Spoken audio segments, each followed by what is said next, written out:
Hi, I'm Helena. Hi, I'm Manuela.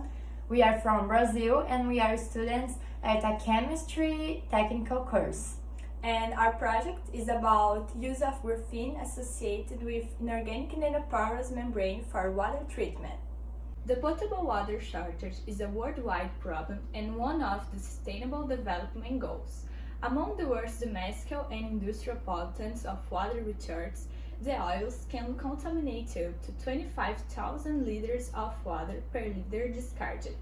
Therefore, it's important to treat the oil industrial effluent because when in contact with the body of water, the oil, in high concentrations, hinders the transfer of oxygen to the water, which makes it impossible for the survival of several species in the systems.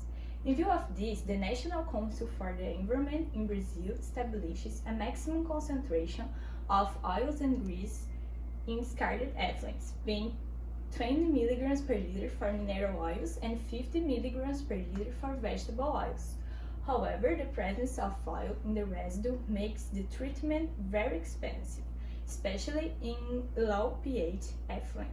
Therefore, we aimed for an economically viable and effective method to remove oil, and we came up with the idea of incorporating graphene into a low-cost inorganic compound to treat industrial effluents with oil. We chose graphene because it is an innovative material on the market and is being studied a lot because of its attractive properties, including a high hydrophobicity and a high impermeability. So, our project revolves around the problem of the high cost and environment impact of treating effluents contaminated with a polar waste. So, our main objective is to analyze the use of graphene incorporated in a cryptomelane membrane for the absorption of oil from water.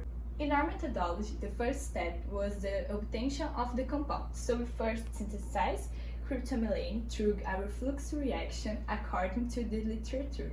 Then some operations were performed to increase the porosity and hydrophobicity. About the addition of graphene, we did it in two different methods. In the first one, we add graphene after the reaction to obtain the cryptomelane, but later we realized that it could be promising to add graphene before the reaction with the reagents to obtain it. And to test the oil absorption of our membrane, we did some tests that simulate some industrial process, like jar tests, in which the membrane comes into contact with water. We also set up a fabric sachet that also comes into contact, and we did a sand-based filter that simulates a filtration. All of this showed good absorption results, but the biggest difference we observed was in the structure of the material.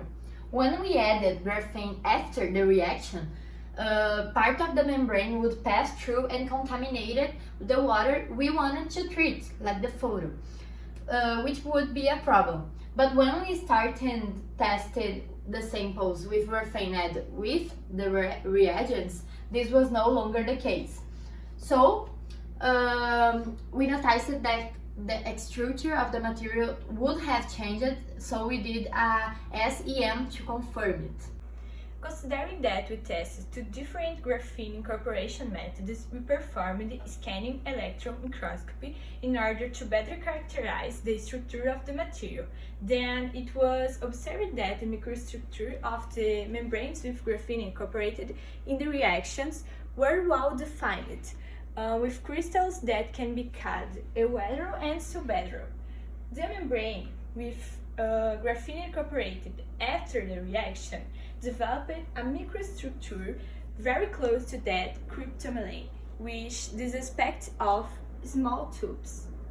After discovering that graphene, in addition to helping with the oil absorption, changed the structure of the material, we performed a factory design to confirm the best way of obtaining and the best concentration of graphene to apply the membrane industrially, analyzing the yield, the surface area, and the oil absorption.